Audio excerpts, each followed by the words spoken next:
So the water restoration process involves extracting any standing water that may be in your property, whether it's in your basement, main level, wherever it may be, extracting that, and then we can really begin figuring out where all the moisture is with proper moisture meters and moisture probes. Things like that will help us identify how far the water has traveled and where it needs to be dried. So once the standing water is out of there, we can begin setting our drying equipment, moving any contents that are in a wet area either to a dry area, or we can take them off-site into one of our warehouses, and then we can begin the demolition of any unsalvageable materials that may hinder the drying process. So if it's something that isn't easy to be dried and it's going to take 2 weeks for equipment to sit on it and be dried, a lot of times that's recommended to be removed. So we'll remove those materials so that we can dry out the structure of your property. And again, we'll be pulling down equipment as each area is identified as dried. So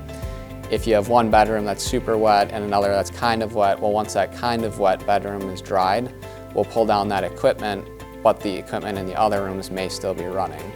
It's important to hire the right company and to take action promptly. Taking action promptly means calling a professional company right away to get on site as quickly as possible, and we recommend not trying to do it yourselves. A lot of times we're getting calls 3 or 4 days after the fact. Somebody's tried to use a couple spare bedroom fans or a basement dehumidifier to dry out a large area that, you know, those things don't have the right air movement and they don't have the right moisture draw to be able to dry out your property quickly and effectively.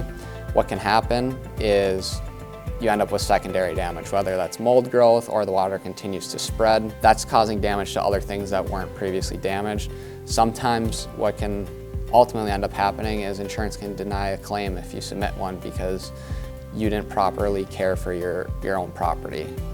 So we recommend taking prompt action, getting somebody on site to stop that secondary damage from occurring as quickly as possible will be your best bet.